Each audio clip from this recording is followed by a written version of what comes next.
সেই দাদুর এক ঘটনা আপনাদের সামনে শেয়ার করছি। আর প্রথমে একটা কথা বলে নিই, জোকস ইজ জোকস, কারণ আমরা বর্তমান দিনে হাসতে ভুলে গেছি। তো হাসার জন্য কিছু হয়তো শুনতে খারাপ লাগবে, বাট জোকস। তো চলো, সেই দাদু দেখি সকালবেলায় উঠে খুব কান্নাকাটি করছে। আমি বললাম, কি হয়েছে, তুমি সকালবেলায় তো কান্নাকাটি করছো কেন? ঘটনা হয়েছে, ওই দাদু সকালবেলায় সুন্দর একখানা কাঁচা ধুতি পাঞ্জাবি পরে মন্দিরে পুজো দিতে গেছিল। তো পুজো দিতে গিয়ে সেখানেই কান্নাকাটি। আমি বললাম, কি হয়েছে, তুমি পুজো দিতে এসে কান্নাকাটি করছো কেন? আমি ভাবলাম হয়তো ঠাম্মা ভালো করে যত্নার্থী করে না, তাই জন্য মাকে মনের বাসনা জানাচ্ছি।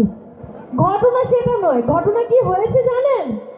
দাদু মন্দিরে ভিড় হয়ে যাবে বলে তাড়াহুড়ো করে ধুতি পরেছে, বেটা ধুতির ভেতর বারমুন্ডা পড়তেই ভুলে গেছে, আর তাতেই কান্নাকাটি শুরু করে দিয়েছে।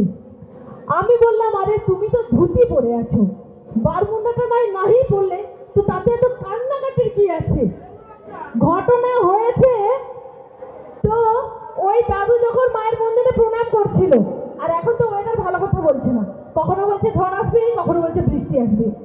তো দাদু যখন মন্দিরে প্রণাম করছিল তখন এক ঝড় উঠে গেছে, আর ঝড়ে দাদু ধুতিটা নিয়ে চলে গেছে।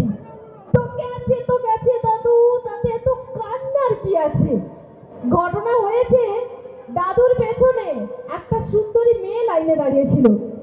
ঝড় তো দাদু ধুতি নিয়ে চলে গেছে, ওই সুন্দরী মেয়েটি দাদুর পেছনটাকে প্রণামী বাক্স ভেবে একটা 10 টাকার কয়েন নিয়েছে, নিয়ে টুক করে গলিয়ে দিয়েছে।